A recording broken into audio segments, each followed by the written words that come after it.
নমস্কার, দেখছেন কলকাতা টিভি। আপনাদের সঙ্গে আমি অর্পিতা। শুরু করলাম পলিটিক্স।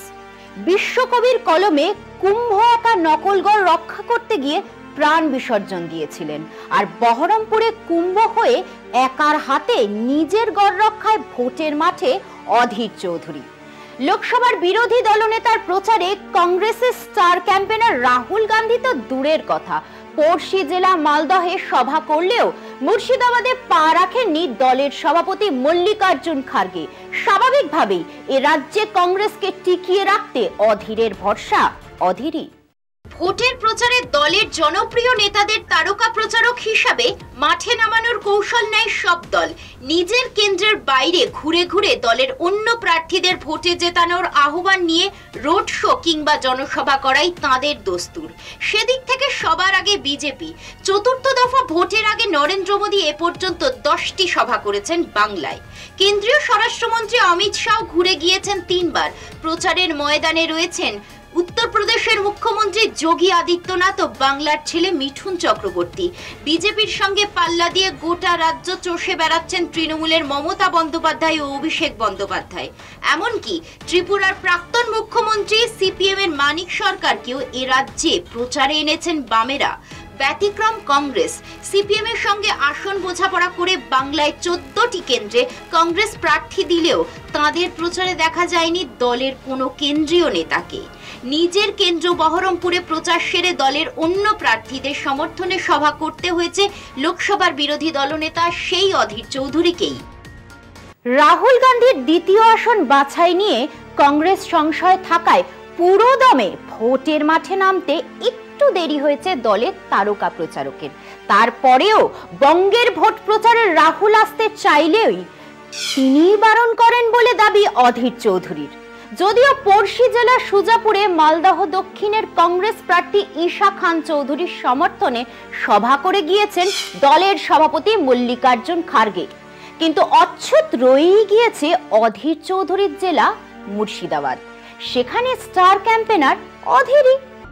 বাংলার ভোটে প্রার্থীর সমর্থনে যেখানে তারকা প্রচারকদের দিয়ে সভা করাচ্ছে সব দল, সেখানে কংগ্রেসের কেন্দ্রীয় নেতৃত্বের তেমন সক্রিয়তা দেখা না যাওয়ায় প্রশ্ন উঠেছে রাজনীতির অন্দরে। সেই প্রশ্নের মুখে অধীর চৌধুরীও। যদিও বিদায়ী সাংসদের দাবি বঙ্গ কংগ্রেস রাহুলকে 10ই মে মুর্শিদাবাদে চাইলেও কেরলে ভোটের প্রচার থাকায় আসতে চেয়েছিলেন 11 তারিখ, কিন্তু সেই দিনই বহরমপুরের শেষ প্রচার থাকায় তিনিই রাহুলকে আসতে নিষেধ করেন বলে দাবি অধীরের। এরই মধ্যে ভোটের দিনে বহরমপুরে দাঁড়িয়ে সন্তোষী প্রকাশ করতে দেখা গিয়েছে অধীরকে। এমন তেমন কোনো বড় ঘটনা কোনো ঘটেনি যেটার জন্য আমাদের অত্যন্ত দুশ্চিন্তা হওয়ার মতন কিছু আছে। ঘটনা যদি ঘটে আপনাদের জানাবো। এমন বড় ঘটনা কিছু ঘটেনি, তবে ঘটনা ঘটানোর চেষ্টা তো হচ্ছে। সেখানটায় আমাদের যারা নেতৃত্ব, আমাদের যারা কর্মী, তারা খুব হাইপার অ্যাক্টিভ। ফলে সব জায়গাতে কিছু করতে গেলে রেজিস্টার হচ্ছে, এবং রেজিস্টার হওয়ার সঙ্গে সঙ্গে আমরা সক্রিয়তার সঙ্গে আমাদের যে কন্ট্রোল রুম করেছি সেখান থেকে আমরা সিভিডি বা ডাইরেক্ট ফোন যেখানে যেখানে যা যা করা দরকার আমরা করছি এবং আমরা বঙ্গ রাজনীতিতে বরাবরই বিতর্কিত অধীর চৌধুরী। জাতীয় স্তরে বিজেপি বিরোধিতায় বাম, কংগ্রেস, তৃণমূল এক হলেও এ রাজ্যের শাসক দলের সঙ্গে সমঝোতায় কখনো রাজি হতে দেখা যায়নি বহরমপুরের সাংসদকে। উল্টে চড়া সুরে তৃণমূল বিরোধিতাই করেছেন। তবে কি কেন্দ্রীয় স্তরের সমঝোতার খাতিরেই ভোট প্রচারে অধীরকে ব্রাত্য রাখল কংগ্রেস নেতৃত্ব? উঠছে প্রশ্ন। ফিরছে একটা বিরতি নিয়ে, সঙ্গে থাকুন।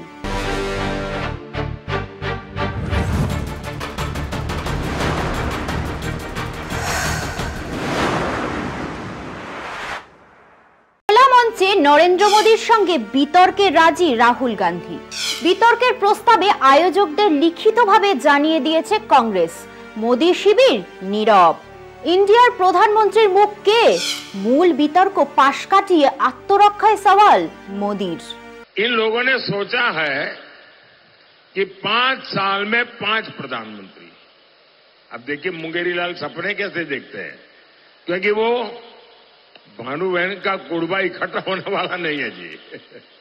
ये भानुमती का कुनबा इकट्ठा होने की संभावना नहीं है। इसलिए नई फॉर्मूला लाए कि हर साल एक प्रधानमंत्री, 5 साल में 5 प्रधानमंत्री।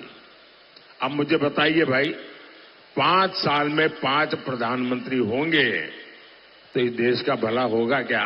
ঘুরে ফিরে ধর্মীয় বিভাজনই অগ্রাধিকার পাচ্ছে বিদায়ী প্রধানমন্ত্রীর নির্বাচনী ভাষণে।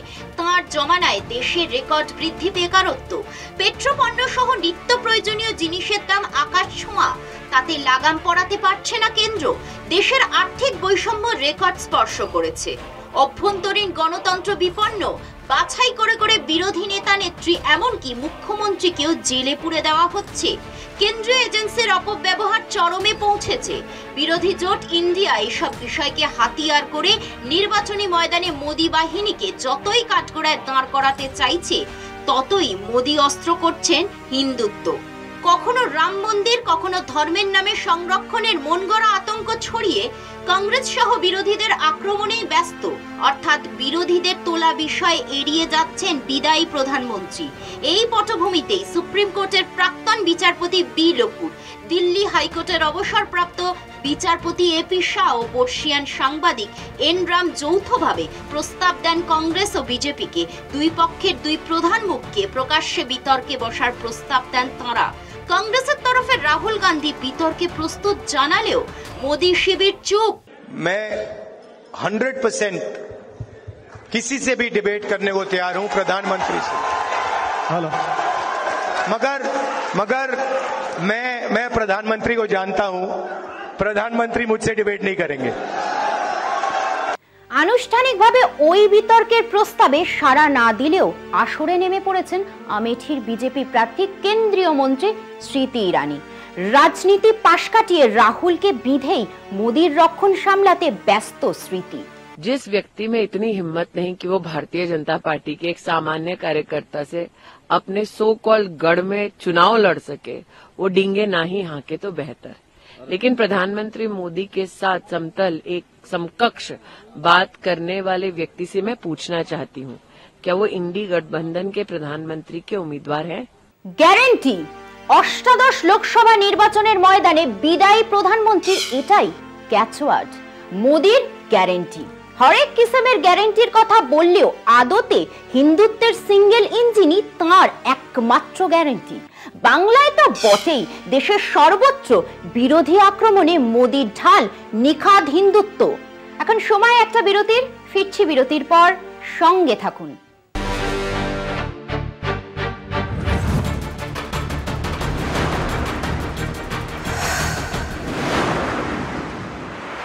চতুর্থ দফার ভোট হয়ে গেল দেশে। বাংলায় 8টি লোকসভা কেন্দ্রে ভোট হলো বড় ধরনের কোনো গোলমাল ছাড়াই।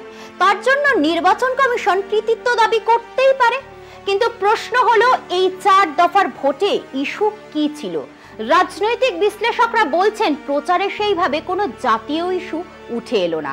প্রাধান্য পেল রাজ্যপালের বিরুদ্ধে শ্লীলতাহানির অভিযোগ আর সন্দেশখালীর ঘটনা।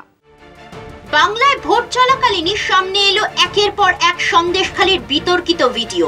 প্রথম ভিডিওতে গঙ্গাধর কয়াল নামে বিজেপির এক স্থানীয় নেতাকে বলতে শোনা গেল সন্দেশখালীর ধর্ষণের সব অভিযোগ সাজানো। অনেক মহিলাকে টাকা দিয়ে ধর্ষণের মিথ্যে অভিযোগ করানো হয়েছে। গঙ্গাধরের অভিযোগ এর পেছনে হাত ছিল রাজ্যের বিরোধী দলনেতা শুভেন্দু অধিকারীর। তা নিয়েই চলল তোলপাড়। এই ভিডিওকেই হাতিয়ার করে ভোটের বাজার গরম করে তুলল তৃণমূল। খোদ মুখ্যমন্ত্রী মমতা বন্দ্যোপাধ্যায় থেকে শুরু করে শাসক দলের সর্বভারতীয় অভিষেক বন্দ্যোপাধ্যায় পর্যন্ত সব নেতা নেত্রী জেলায় জেলায় নির্বাচনী সভায় সন্দেশখালীর সেই ভিডিওর কথা তুলে ধরে বিজেপিকে কাঠগড়ায় দাঁড় করালেন। তার রেশ আজও চলেছে। আজও নির্বাচনী সভায় মুখ্যমন্ত্রীর ভাষণে উঠে এসেছে সন্দেশখালীর প্রসঙ্গ। সন্দেশখালী নিয়ে চক্রান্ত করলো, মোদি গ্যারেন্টি। বেচারা মা বোনেরা জানেও না ওখানকার যে তাদের নামে তাদের হাত দিয়ে কি লিখিয়েছে। খবরদার কেউ কিছু লিখতে গেলে লিখবেন না। তাদের দিয়ে লিখিয়ে চক্রান্ত করেছে, ষড়যন্ত্র করেছে। और करे बोलছে पूरा देश देख रहा है। अरे पूरा देश का टीवी तो आप चलाते हैं, इसी के लिए देख रहा है। टीवी तो असल बात नहीं करता है, असल কথা তো টিভির লোকেরা বলে না। বাদ যাননি প্রধানমন্ত্রী নরেন্দ্র মোদীও। ভোট শুরুর আগেই মোদী বাংলায় 4টি সভা করেছেন। সব সভাতেই তার ভাষণে গুরুত্ব পেয়েছে সন্দেশখালির কথা। আর ভোট পর্ব চলার সময়ও এ পর্যন্ত প্রধানমন্ত্রী যতগুলি নির্বাচনী সভা করেছেন তার সবকটিতেই বারবার ঘুরে ফিরে এসেছে সন্দেশখালির কথা। मैं आज पूछना चाहता हूं टीएमसी सरकार से, यहां संदेशखाली में हमारी बहनों के साथ, हमारी दलित बहनों के साथ इतना बड़ा अपराध हुआ, पूरा देश कार्रवाई की मांग करता रहा, टीएमसी उसके गुनहगार को बचाती रही। क्या सिर्फ इसलिए क्योंकि उस गुनहगार का नाम शाहजहां शेख था? সেই সন্দেশখালির ভিডিও বিতর্ক আজও অব্যাহত। রবিবার 4টি সভা করেন প্রধানমন্ত্রী। সেই সভাগুলিতেও সন্দেশখালির ঘটনার কথা শোনা গিয়েছে মোদির মুখে। তিনি বললেন, অপরাধ ধরা পড়ে যাওয়ার পর সন্দেশখালির মহিলাদের ভয় দেখানোর নতুন খেলা শুরু করেছে তৃণমূল। এমনকি তাঁর মুখে শোনা গেল চোর ধরো জেল ভরো স্লোগানও। তৃণমূলের বিরুদ্ধে গত 2 বছর ধরে যে স্লোগান দিয়ে আসছে সিপিএম, रविवार সেই স্লোগানই দিলেন প্রধানমন্ত্রীও। चीख चीख करके जनता बोल रही है, चोर धरो जेल भरो, चोर धरो चोर धरो चोर धरो। শুধু সন্দেশখালি নয়, তৃণমূল নেতাদের প্রচারে এবার উঠে এলো রাজভবনের রাজ্যপাল সিভি আনন্দ বোসের বিরুদ্ধে শ্লীলতাহানির অভিযোগও।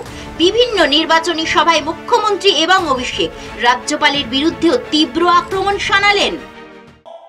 তারা যাকে রাজ্যপাল হিসেবে নিয়োগ করে বাংলায় পাঠিয়েছে, সেই রাজ্যপালের পদ কলঙ্কিত করেছে বাংলার এখনকার বর্তমানের রাজ্যপাল। মেয়ের বয়সী একটা বোনকে শ্লীলতাহানি করেছে, সে থানায় গিয়ে অভিযোগ করেছে, আর পরের দিন রাজ্যপাল বাংলা ছেড়ে বেরিয়ে গেছে, পালিয়ে গেছে ল্যাজ গুটিয়ে। বিজেপির অবস্থান কি? তৃণমূল বিজেপি দুই পক্ষই প্রচারে বলছে এটা রাজ্য বিধানসভার ভোট নয়, লোকসভার ভোট। কিন্তু দুই দলের প্রচারেই জাতীয় স্তরের কোনো ইস্যু সামনে এলো না। সেই সন্দেশখালি রাজ্যপাল 100 দিনের টাকার মতো বহুল চর্চিত বিষয় নিয়ে দাবি পাল্টা দাবিতে ব্যস্ত থাকলেন দুই পক্ষের নেতা নেত্রীরা। রাজনৈতিক বিশ্লেষকরা প্রশ্ন তুলছেন, দেশে কি আর কোনো ইস্যু নেই? বেকারি, কর্মসংস্থান, জিনিসপত্রের লাগাম ছাড়া মূল্য বৃদ্ধির মতো বিষয়গুলি সেভাবে এই দুই দলের প্রচারে এলোই না। পলিটিক্স আজ এই পর্যন্তই। দেখতে থাকুন কলকাতা টিভি, রাত দিন 7 দিন।